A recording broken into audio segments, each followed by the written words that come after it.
ঢাকার এক অভিজাত হোটেলে কাল থেকে শুরু হচ্ছে এশিয়ান ক্রিকেট কাউন্সিলের বার্ষিক সাধারণ সভা। তবে সবার ভেন্যু ঢাকায় হওয়ার তীব্র আপত্তি তুলেছিল ভারতের ক্রিকেট বোর্ড বিসিসিআই। এমনকি হুমকি এসেছিল সভা অন্য কোথাও না সরালে সেপ্টেম্বরে এশিয়া কাপও বাতিল করতে পারে তারা।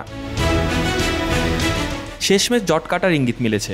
ভারতের সংবাদ মাধ্যম বলছে বিসিসিআই সভাপতি রাজীব শুক্লা সভায় অংশ নিতে পারেন ভার্চুয়ালি। বিষয়টি নিশ্চিত করেছেন বাংলাদেশ ক্রিকেট বোর্ডের সভাপতি আমিনুল ইসলামও।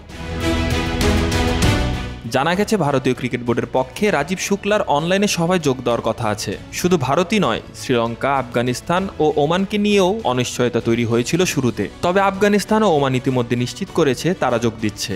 আর শ্রীলঙ্কা ক্রিকেটের সভাপতি শাম্মী সিলভার শরীর অসুস্থ থাকায় ভার্চুয়ালি অংশ নেবেন বলে জানানো হয়েছে। অংশগ্রহণ নিশ্চিত করেছে বাংলাদেশ, আফগানিস্তান, ওমান, শ্রীলঙ্কা ভার্চুয়ালি, ভারত সম্ভাব্য ভার্চুয়ালি। এসিসির এই বার্ষিক সভায় 2025 সালের এশিয়া কাপ ছাড়াও সদস্য দেশগুলোর অভ্যন্তরীণ ও দ্বিপাক্ষীয় ক্রিকেটের সূচি নিয়ে আলোচনা হবে। ভারতের অংশগ্রহণ নিশ্চিত হলে শুধু সভা নয়, সেপ্টেম্বরে নির্ধারিত এশিয়া কাপ আয়োজন নিয়েও কাটবে অনিশ্চয়তা। এশিয়ান ক্রিকেট কাউন্সিলের এই সভাকে ঘিরে শুধু কূটনীতিক নয়, মাঠের বাইরে ক্রিকেট রাজনীতির দিক থেকেও নজর রাখছে গোটা উপমহাদেশ। আগামীকাল থেকে শুরু হওয়া এই সভা হয়তো নতুন বার্তা দেবে এশিয়ান ক্রিকেটের ভবিষ্যৎ নিয়েও।